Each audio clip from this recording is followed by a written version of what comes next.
بستر اس لیے نہیں سمیٹا کہ معاذ اللہ کم قیمت تھا، میں نے اس لیے سمیٹا ہے کہ تو نجس ہے، ناپاک ہے، ابھی کلمہ نہیں پڑھتا۔ اور یہ اس رسول کا بستر ہے کہ جو بستر میں موجود ہوتے ہیں تو جبریل امین قرآن لے کے تشریف لے آتے ہیں۔ ذرا وجود اس قابل نہیں کہ یہاں بٹھایا جائے۔ نبی پاک صلی اللہ علیہ وسلم کی بارگاہ تک ابو سفیان آئے۔ ابو سفیان کہتے ہیں مجھے امید نہیں تھی، ابھی سوچ نہیں نا بدلی تھی، کہتے مجھے امید نہیں تھی، میرا خیال تھا وہ شکوے کریں گے، شکایتیں کریں گے، وہ کہیں گے تم نے بھی تو بڑا کچھ کیا ہے نا۔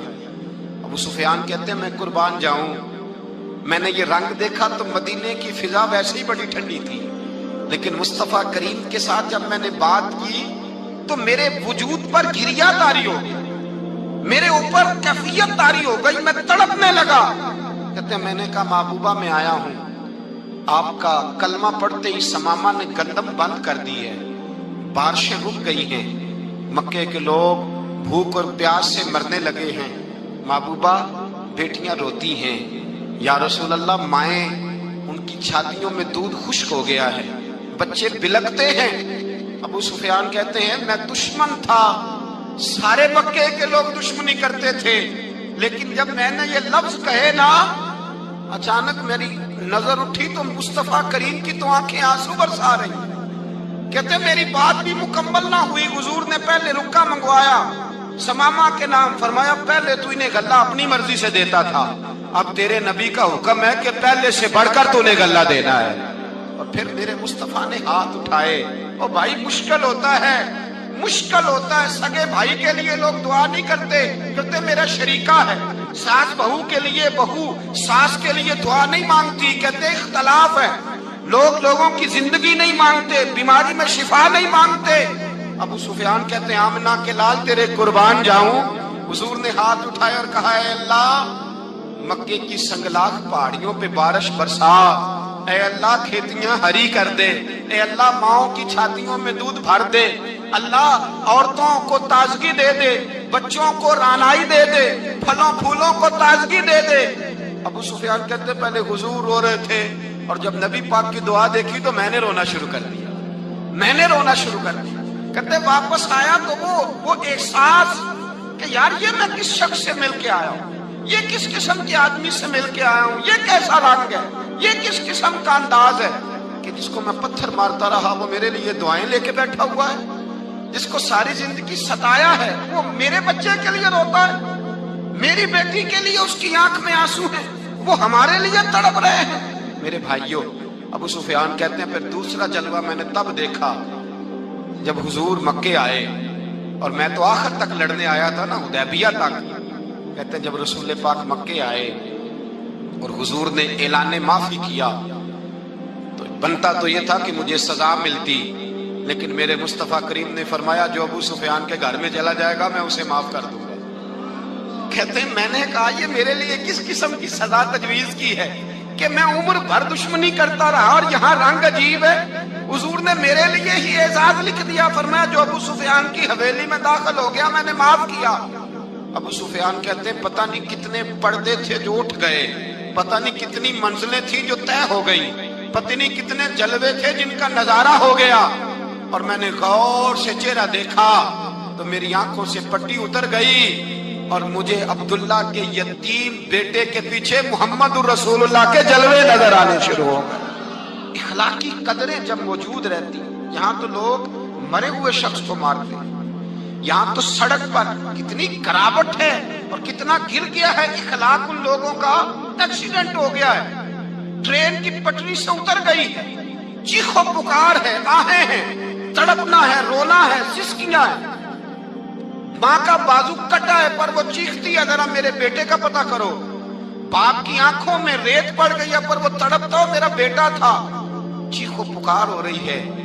پر ظلم ہے اس قوم کا کہ جو بچانے والے آئے ہیں وہ پہلے آتے ہی ان کی جیبیں ٹٹول رہے ہیں، ان کے بٹوے دیکھ رہے ہیں، گری ہوئی عورتوں کے یہ آپ اٹھا کر دیکھیے اخبارات، عورتوں کے گری ہوئی عورتوں کے کانوں سے بالیاں نوچی گئی اور ان کے کان تک کٹ گئے۔ یہ اس قوم کا حال ہے۔ اقبال کہتے ہیں جنہیں آتا نہیں دنیا میں کوئی فن تم ہو اور بیچ کھاتے ہیں جو بزرگوں کا کفن تم ہو، تم وہ لوگ ہو جو کفنوں پہ سودے کرتے ہو، جو قبروں پہ سودے کرتے ہو. لوگ تجارتیں کرتے ہیں، اخلاقی پستی کا یہ عالم کہ لوگ قبروں پہ سجدے کرتے ہیں، بیٹے بیچ کے دہیز خریدتے ہیں. غریب کی بیٹی روز تڑپتی ہے، روتی ہے، روز سسکیاں لیتی ہے کہ کہاں سے وہ دروازہ کھلے گا جب میں بھی جب سہاگن ہوں گی، جب میرا باپ بھی عزت کے ساتھ مجھے رخصت کرے گا. اور غریب آدمی بیٹی کی شادی کے بعد اتنا دکھی رہتا ہے، وہ بھی کم ہی لوگ جانتے ہیں، وہ بھی وہی لوگ جانتے ہیں جو اس منظر سے گزرتے ہیں. ہمارا اخلاقی معاملہ اس قدر زیادہ تباہی کا شکار ہے. میرے مصطفیٰ کریم سید عالم نور مجسم صلی اللہ علیہ وسلم جذبات کا خیال رکھتے، احساسات کا خیال رکھتے، تصورات کا. او بھائی، اس سے بڑا اخلاق کا مظاہرہ کہاں سے لینے جاؤ گے؟ کہ آمنہ کے لال فرماتے ہیں میرا دل کرتا ہے نماز لمبی پڑھاؤں، نماز اللہ کی نماز، دل کرتا ہے لمبی نماز پڑھاؤں، میں لمبی لمبی صورتیں تلاوت کروں، میں کھل کے رب کریم کا قرآن پڑھوں، میں اللہ تبارک و تعالیٰ کے قرآن مجید کے ذائقوں میں کھو جاؤں. لیکن حضور فرماتے ہیں نماز میں کسی بچے کے رونے کی آواز آتی ہے، کسی بوڑھے کی ہائے کی آواز آتی ہے، کسی بیمار آدمی کی ہائے کی آواز آتی ہے. نبی پاک فرماتے ہیں میں اللہ کی نماز چھوٹی کر دیتا ہوں، اللہ کے بندوں کا خیال کرتا ہوں. میں رب کی نماز چھوٹی کر دیتا ہوں، رب کریم کے بندوں کا خیال کرتا ہوں. خدا کے بندے تو ہیں ہزاروں، بنوں میں پھرتے ہیں مارے مارے، میں اس کا بندہ بنوں گا جس کو خدا کے بندوں سے. میرے حبیب کریم سید عالم صلی اللہ علیہ وسلم نے فرمایا اللہ کریم نے بندے کو، مخلوق کو پیدا کرنے سے پہلے جو تحریر سب سے پہلے لکھی تھی نا، اللہ نے اپنے پاس جو جملے سب سے پہلے لکھے تھے بندے بنانے سے بھی پہلے، وہ فکرے یہ تھے کہ ان رحمتی سبقت اعلی غضبی. رب کریم نے لکھا تھا بے شک میری رحمت زیادہ ہے، میرا غضب زیادہ نہیں ہے. اس نے لکھا تھا کہ میری رحمت ہمیشہ میرے غضب پر غالب رہے گی.